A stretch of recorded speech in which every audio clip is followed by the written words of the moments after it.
안녕하세요. 대구고등학교 과학탐구 발표회 B13 트랜지스터 팀 김지훈, 안승빈입니다. 컴퓨터를 자주 사용한다면 헤드셋과 같은 유선 오디오 전자기기 구매를 고민해 본 적이 모두 있었을 것입니다. 그리고 그 오디오 기기를 선택하는 기준은 대부분 음질에 놓여 있을 것입니다. 우리 팀원들 또한 해당 고민을 해본 적이 있을 정도로 음질은 오디오 전자기기의 매우 중요한 요소입니다. 우리 팀은 이 음질을 결정하는 회로상의 원인과 그를 계산하는 방법에 대해 의문을 가지게 되었고, 그에 대해 알아보고자 이번 탐구를 준비했습니다. THD는 오디오 기기의 왜곡 성분을 측정하는 대표적인 수치로 신호와 함께 발생하는 고조파의 총량을 나타내는 지표입니다. 과거에는 오디오 기기의 음질을 평가할 수 있다고 꽤나 신뢰를 받았던 지표였으나 음질에 영향을 미치는 요소는 고조파뿐만 아니라 노이즈, 비선형 왜곡 등의 다른 요소에도 많은 영향을 받기에 현재는 THD만으로는 음질을 평가하기엔 다소 무리가 있다고 받아들여지고 있습니다. 노이즈는 오디오 신호 전송, 증폭, 녹음, 재생 등 음향기기의 작동 과정에서 의도하지 않은 비주기적이고 불규칙한 소리를 의미합니다. 대개 뜻하지 않은 외부 소음이나 불량 케이블, 외부 전자파 유입, 적절히 설계되지 않은 바이어스 회로 등 복합적 요인으로 발생합니다. 우리 팀은 노이즈를 개선하기 위해 적절히 바이어스 회로를 설계해보고 실험하자는 주제를 가지고 이번 실험을 시작했습니다. 오디오 전자기기 내에 들어가 있는 오디오 신호 증폭 회로는 미약한 오디오 신호를 수십에서 수백 배로 증폭하는 동시에 신호 내에 포함된 노이즈 또한 함께 증폭하기에 바이어스 회로를 적절히 설계하여 트랜지스터의 작동점을 DC로 설정해 왜곡을 줄이고 안정성과 재현성을 확보할 수 있도록 하는 것이 중요합니다. 그렇기에 적절한 바이어스 회로를 설계할 수 있도록 하기 위해서는 바이어스 회로를 평가할 수 있는 정량적 지표가 필요합니다. 이 정량적 지표를 개발한 후 베이스 바이어스 회로, 컬렉터 피드백 바이어스 회로, 전압 분배 바이어스 회로를 구성하여 직접 실험하여 비교하는 것이 저희 실험의 목표입니다. 먼저 저희는 Q점 위치 데이터를 기반으로 한 회로 평가 지표를 제작하였습니다. 첫 번째로 바이어스 전압 성향성 지수입니다. 임의의 바이어스 회로에 대해 VCE가 VCC의 절반에 얼마나 가까운지 평가하는 지표를 만들었습니다. VCE가 중압과 근처에 있으면 입력 신호가 크게 변할 때도 왜곡 없이 선형적으로 증폭되므로 음질 저해 위험이 적습니다. 즉, 입력과 출력이 선형적인 특성을 띠게 되는 것이므로 이 지표를 바이어스 전압 성형성 지수라고 명명하고 계산식을 다음과 같이 세웠습니다. 이 지수가 0%에 가까울수록 VCE가 VCC의 절반에 가깝다는 것을 의미합니다.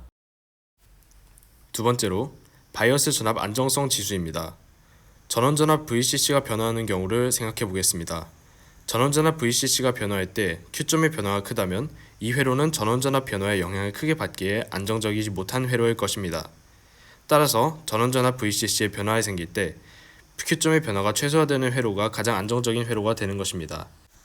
이번 지표는 전원전압의 변화가 생겼을 때 Q점의 변화, 즉 VCE의 변화가 최소화되어 회로가 안정적으로 기능할 수 있는 정도를 나타내는 지표이므로 이번 지표를 바이어스 전압 안정성 지수라고 명명하고 계산식을 다음과 같이 세웠습니다. 이 지표가 0%에 가까울수록 전원전압의 변화 시 신호의 변화가 적어 안정적인 회로가 만들어질 것입니다. 세 번째는 Q점 온도 민감도 지수입니다. Q점의 안정성은 전원전압 VCC의 변화나 VCE뿐만 아니라 외부 환경 변화에 의해 영향을 받습니다. 그렇기에 노이즈를 최소화하는 바이어스 회로를 구성하기 위해서는 외부 환경의 온도가 변할 때 Q점의 변화가 거의 없는 회로를 찾을 필요가 있습니다. 따라서 외부 온도가 변화할 때 Q점이 얼마나 변화하는지에 대해 측정하기 위해 외부 온도의 변화량에 대한 VC의 변화량을 백분율로 나타내는 지표를 만들고 이 지표를 Q점 온도 민감도 지수라고 명명하였습니다. 이 지표에서는 주의해야 할 점이 있는데 바로 T2-T1이 단순한 온도 변화량이 아니라는 점입니다. 극저온에서의 온도 변화와 상온에서의 온도 변화의 변화량이 동일하게 취급받으면 안 되기 때문입니다. 따라서 2개 이상의 바이어스 회로에서 이 지표를 비교할 때는 변화 이전 온도, 변화 이후 온도, 온도의 변화량은 모두 다 같아야 합니다. 이 지표가 0%에 가까울수록 온도 변화에 따라 전압 VCE가 거의 변하지 않으므로 안정적인 회로가 만들어질 것입니다. 이제 위에서 산출한 3개의 지표를 이용하여 바이어스 회로에서의 Q점 안정성을 종합적으로 평가하는 QNS라는 지표를 산출해 봅시다. 해당 지표의 공식은 다음과 같습니다. 이 지표가 0%에 가까울수록 회로가 안정적인 것으로 평가할 수 있습니다. 이렇게 평가 지표를 구성한 이후에 3가지 다른 바이어스 회로를 구성하여 저항 설정을 바꿔가며 실험을 진행했습니다. 예상 결과와 다르지 않게 전압분배 바이어스 회로에서 QNS가 가장 낮게 관측되었습니다. 전압 분할기에 의한 베이스 전압 고정과 에미터 저항의 음성 피드백이라는 이중 안정화 메커니즘 덕분에 귀점이 중앙에 안정적으로 유지될 수 있는 것으로 보입니다. 저희는 이 실험에서 전압 분배 바이어스 회로가 가장 적합한 회로임을 최종적으로 확인하였습니다. 그리고 앞서 설정했던 회로 노이즈 평가 지표를 이용하여 음질 평가 지표의 개선을 도모할 수 있을 것입니다. 데이터를 기반으로 회로의 성능을 수치화하여 비교한 이번 연구 경험은 앞으로의 학문적 과정에서 요구되는 데이터 분석 역량과 정량적 사고를 기르는 데 직접적인 도움이 되었습니다. 따라서 이번 실험의 결과는 단순한 학습 성과를 넘어 전기전자 분야의 연구자로 성장하는 과정에 밑거름이 될 것이라고 믿습니다.